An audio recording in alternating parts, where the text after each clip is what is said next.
오늘의 사연 시작합니다. 안녕하세요.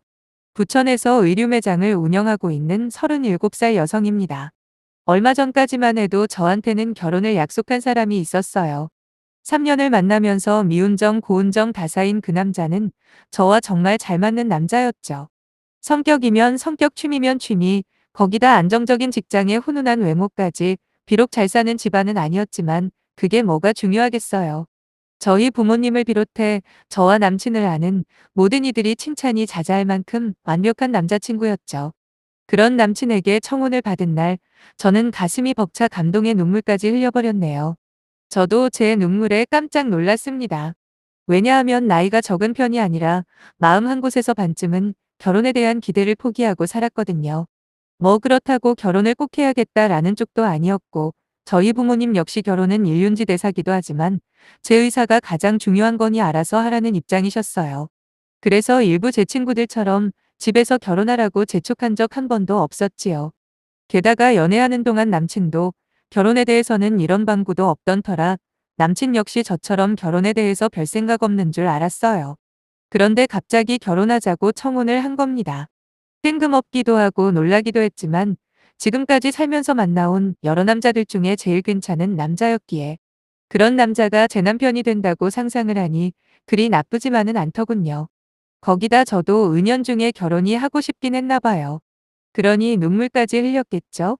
물론 남친이 청혼을 했던 카페에서 흐르던 음악도 한몫했겠지만 말이에요. 저는 10년 가까이 직장을 다니다 몇 년 전에 그만두고 그동안 열심히 모아놨던 돈으로 조그만 의류 매장을 시작했습니다. 친구와 함께 말이죠. 매장을 오픈하기 몇 달 전부터 나름 준비한다고 했는데도 막상 장사를 시작하니 정신이 없더군요. 입고된 의류 정리하고 재고 관리까지 전부 제로 베이스부터 배우기 시작했죠.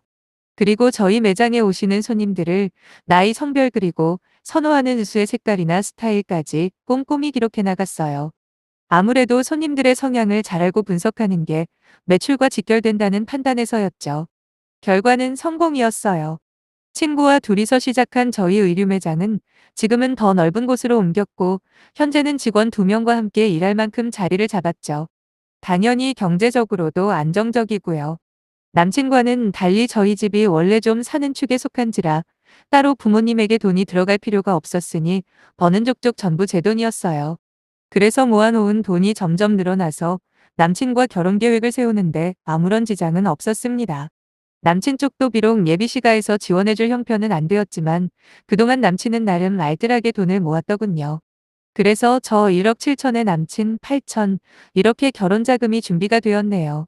어차피 시가에서 지원을 안 받으니 저 역시도 부모님께 일절 도움 거절했고요. 금전적인 문제는 이상 없으니 이제 남은 건 시가 쪽만 확인하면 되는 거였는데 다행히도 시어머니 되실 분은 일단 보기에 정이 많아 보였습니다. 성격도 수더분해 보였고 말씀도 조곤조곤 하시는 모습이 좋은 분이라는 인상을 주기에 충분했죠. 예비 시아버지 역시 말씀은 별로 없으셨지만 저를 바라보는 눈빛이 따뜻하게 느껴져 좋았고요. 하지만 딱 한 명이 문제였는데 그 사람은 바로 남친에게 저보다 8살이나 어린, 그러니까 남친보다는 9살 어린 예비 시누이였죠. 사귀는 동안 몇 번 지나가는 말로 남친 여동생에 대해 듣긴 했어요. 남친 부모님이 제주도 여행을 가셨을 때 시누이가 들어섰다는데 설마 늦둥이가 생길 거라고는 예상 못한 남친 부모님은 처음엔 당황도 하고 쑥스러워했답니다. 하지만 아기가 태어나고 그때부터 남친 부모님은 모든 애정과 사랑을 고스란히 예비 신우한테 쏟으며 키웠다고 하더라고요. 지금까지 야단 한 번 친 적 없이 키웠다고 하니 얼마나 오냐오냐 하며 자랐을지 상상이 가지 않나요? 실제로 처음 인사드리러 간 날 남친 부모님과 결혼식에 대해 의논을 하고 있는데 계속 제 옆에서 저를 아래 위로 훑어보며 까불까불거리는데 정말 짜증나 죽는 줄 알았어요. 좋게 이야기해서 순수하고 맑은 거지 솔직하게 말하면 눈치도 없고 예의라곤 찾을 수도 없는 유형입니다. 그냥 자기 기분 내키는 대로 말하고 행동하는 유형이더라고요. 저를 보며 나이도 많은데 지금까지 남자는 몇 명이나 만났는지 물어보는가 하면 제 말을 툭 끊으며 언니 돈 엄청 번다면서요? 그 옷가게 어딘지 알려줘요. 친구들하고 가면 공짜로 줄 수 있죠? 부자 새언니 생기니까 앞으로 용돈 걱정은 없겠네. 오빠 완전 봉잡았다. 라며 입에 무슨 기관총을 달았는지 다다다다 제잘거리는데 살다 살다 그런 밉상은 또 처음이었네요. 맹행되는 목소리 톤이며 어른이 이야기하는데도 중간중간 끼어드는 거 하며 얼마나 거슬리던지요. 거기다 제가 돈을 많이 버는 거랑 자기랑 무슨 상관인지, 비록 저보다 한참 어리지만 그래도 20대 후반이면 어느 정도 사리분별 정도는 할 줄 알아야 하는 나이 아닌가요? 무슨 자식 교육을 이딴 식으로 시켰나 싶어 남친 부모님의 좋았던 첫인상마저 안 좋아지더라고요. 개념 없는 남친 여동생 때문에 저는 기분이 급속도로 나빠졌고 얼굴에 그대로 표시가 났는지 그제야 남친이 여동생한테 지금은 어른들 이야기하는 중이니 빠져달라고 했습니다. 그런데 이 철딱선이라고는 일도 없는 예비 신우가 한다는 말이 오빠 지금 여자친구 생겼다고 나 버리는 거야 지금? 라고 하더군요.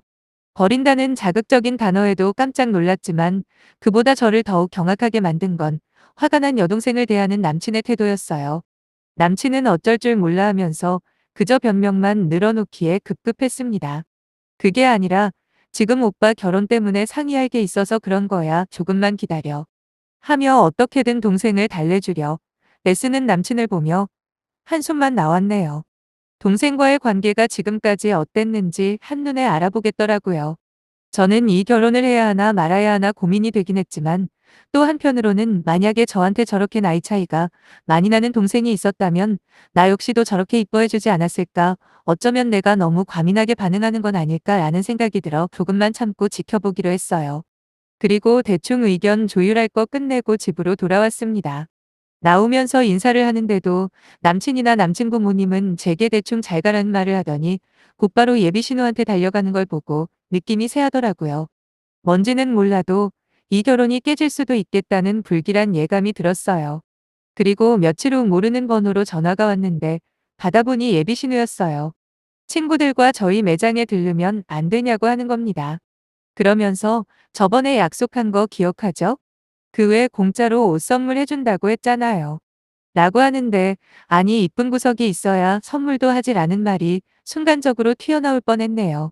그래도 결혼하면 안 볼 수도 없는 사이니까 편견을 버리고 이번 기회에 조금 친해져 보기로 마음먹고 알겠다고 너무 비싼 것만 아니면 하나씩 선물해줄 테니 오라고 했어요. 왜 살다 보면 그런 경우도 있잖아요. 처음엔 너무 별로인 사람이 시간이 지나고 조금 친해지다 보면 의외로 괜찮은 사람인 경우 말이에요. 그래서 제가 먼저 다가서 보기로 한 거죠. 1시간인가 흘렀을 때 예비 신우는 3명의 친구들과 함께 매장으로 들어오더군요. 젊은 게 좋긴 좋더라고요.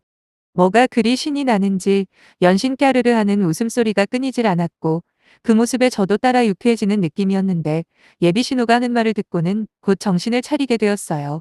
마치 저 들으라는 듯이 큰 소리로 자기 오빠가 능력이 좋아서 돈 잘 버는 새언니를 만난 거랍니다. 그리고 이제 오빠가 결혼하면 종종 자기가 공짜 옷 해줄 테니 자기한테 잘하라면서 의시되더라고요. 그리곤 저를 보며 맞죠 새언니 하는데 전 그 순간 깨달았네요. 이 어린 철딱서니가 지금 저한테 기싸움을 건다는 걸요.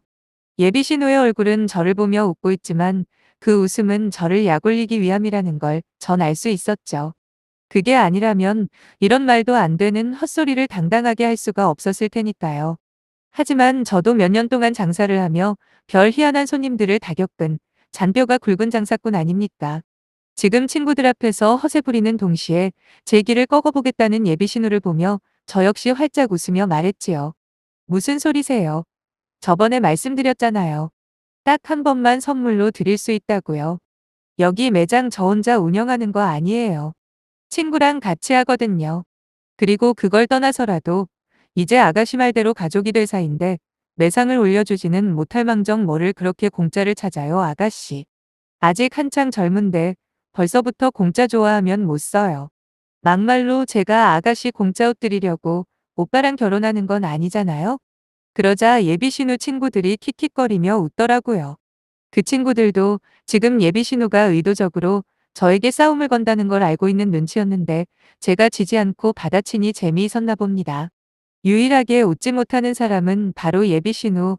얼굴이 달아오른 채 저한테 대들더라고요.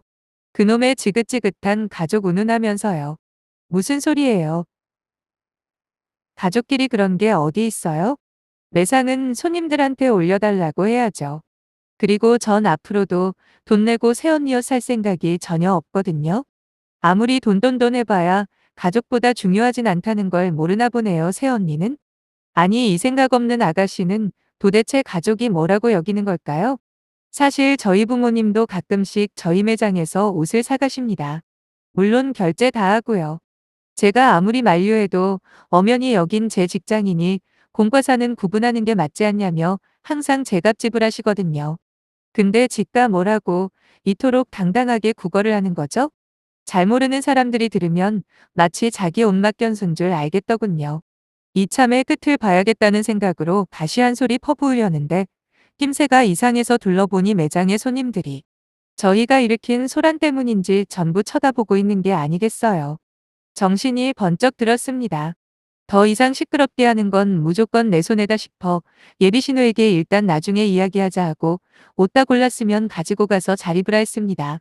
예비신우는 자기가 이겼다고 생각했는지 시익 웃으며 친구들을 끌고 나갔고요. 그날 남친 바로 불렀습니다. 그리고 여동생 교육 제대로 안 시키면 이 결혼 다시 생각해 볼 거라고 했어요. 무슨 일이냐고 묻는 남친에게 그날 매장에서 있었던 이야기를 해줬습니다. 상식적으로 말이 되냐고 내가 왜 당신하고 결혼한다는 이유로 내 매장에서 삥 뜯겨야 하냐 따졌죠. 그랬더니 남친은 곤란한 표정을 짓다가 자기가 알아서 잘 타이르겠다 하대요.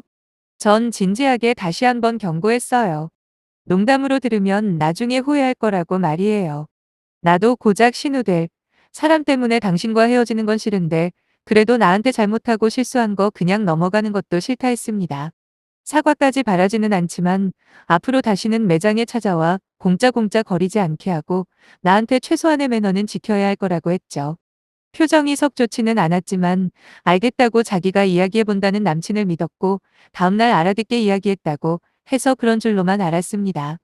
하지만 며칠 뒤 이번엔 예비신우 혼자 저희 매장에 또 왔더라고요. 남친이 잘 해결되었다고 했기에 그냥 옷을 사러 온 줄로만 알았어요. 처음엔 혹시 지난번 자기 잘못한 걸 사과하러 왔나 싶기도 했지만 저를 띠껍게 쳐다보는 표정을 보자마자 그건 아니라는 걸 알았습니다. 어쨌든 어서 오라고 인사를 했고 예비신우는 매장 구석구석 한참 동안 옷을 고르는 듯 보였어요. 꽤 오랜 시간이 지나자 어느덧 양손 가득 옷들을 들고 오는 예비신우를 보며 불길한 예감이 들었습니다. 딱 봐도 최소 50만 원어치는 넘어 보였는데 과연 자기 돈 주고 살까라는 궁금증이 커질 때쯤 예비신우가 되게 말을 하더군요. 새언니 이거 가져갈게요. 하는 예비신우의 목소리를 듣자마자 그럼 그렇지 다른 건 다 고쳐서도 사람은 고쳐 쓰는 게 아니라더니 어쩜 이렇게 정확하게 들어맞는지 신기하기만 했네요. 전 또박또박 입을 열어 말했습니다. 공짜로 선물해주는 건 저번에 왔을 때가 마지막이라고 말했을 텐데 지금 뭐 하자는 짓이에요? 장난치는 거예요? 아니면 내가 우스워 보여요? 그랬더니 예비신우가 피식하며 저를 비웃는 게 아니겠어요? 그러면서 제 나이를 언급하며 나이도 먹을 만큼 먹은 사람이 그렇게 속이 좁아 터졌어야 어디다 서먹냐고 곧 남편 될 사람 여동생한테 이깟 돈 몇 벌 선물하는 게 그렇게 아깝냐 등등 말도 안 되는 소리를 하기 시작하네요. 전 더 이상 들을 가치가 없다고 판단해서 바로 남친한테 그 자리에서 전화를 걸었습니다. 바로 받더라고요. 그래서 지금 네 여동생 여기 또 와서는 신박하게 구걸하는 중이다. 저번에 잘 알아듣게 타이른 거 확실하냐. 그런데 왜 같은 짓을 하고 있냐 하고 언성을 높여 따졌더니 남친은 긴 한숨을 쉬더군요. 그러면서 한다는 소리가 너도 참 그렇다. 물론 내 동생이 잘했다는 건 아니지만 좀 받아주면 어디가 덧나냐? 아직 애기잖아 애기. 그냥 내가 나중에 돈 줄 테니까 좀 맞춰주라 응. 진짜 어처구니가 없어서는 특히 애기라는 말에 빵 터져버렸네요. 곧 30 되는 애기도 있나요? 그리고 그와 동시에 결혼의 꿈도 같이 산산조각 내버렸습니다. 전 남친에게 그냥 이 결혼 안 할 거고 여기 진상 부리는 곳 30 되는 애기도 영업방해 되니까 당장 데리고 가라 했습니다. 전화를 끊고 난 다음 아직도 옷들을 안고 저를 노려보는 모지리에게 그랬죠. 야, 정확하게 10초 줄 테니까 그 옷들 살 거면 계산하고 꺼지고 아니라면 그대로 원위치 시켜라.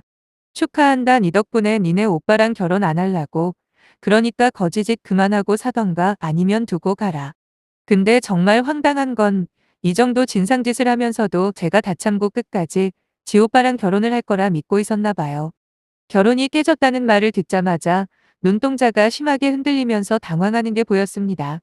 남친에게 전화가 계속 오길래 전화기 바로 꺼버렸더니 갑자기 이 어린 게 저한테 상욕을 하는 게 아니겠어요? 절더러 돈에 미쳐서 결혼까지 깨버리는 쓰레기라길래 말은 바로 하라고 했습니다. 그리고 입은 삐뚤어져서도 말은 바로 하라고. 돈에 미친 건 아직 결혼도 안 한 예비새 언니 가게에 와서 진상짓 하는 네가 돈에 미친 거고 나는 최소한의 예절을 요구했지만 그게 관철되지 않아 어쩔 수 없이 더러운 똥 피해 가려는 것뿐이다 라면서 지지 않고 말을 했죠. 그 뒤로 30분을 넘게 가래도 안 가고 뭐가 그렇게 억울한지 눈에 눈물이 그렁그렁한 상태로 카운터에 죽치고 있길래 그냥 영업방해로 바로 신고해버렸어요. 경찰들 와서 데려갈 때까지 제가 진짜로 신고했다고는 꿈에도 몰랐던지 경찰분들 보자마자 순한양이 되더라고요. 원래 저렇게 입만 사는 것들이 제일 무서워하는 게 경찰이죠. 그 후로 뭐 특별한 일은 아쉽게도 없었네요. 한 번 더 찾아왔으면 재미있는 경험을 시켜주려고 굵은 소금 잔뜩 준비해뒀는데 말이에요.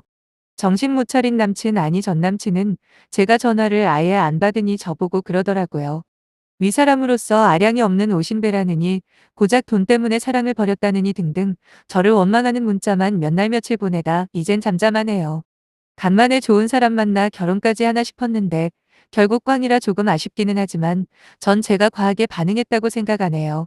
하나를 보면 열을 안다고 저런 집안과 연을 맺어봐야 평생 나이 어린 신우 뒤치다꺼리나 할 게 눈에 선한데 어떻게 모른 척할 수 있겠어요. 하나뿐인 소중한 내 인생인데 말이죠. 그냥 이번 생에는 결혼은 글렀다 생각하고 어떻게 하면 나 혼자 재미있게 살까 그 궁리만 하려고요. 읽어주셔서 감사하고 아직까지는 아침 저녁으로 상당히 추운데 건강 잘 챙기시길 바랍니다.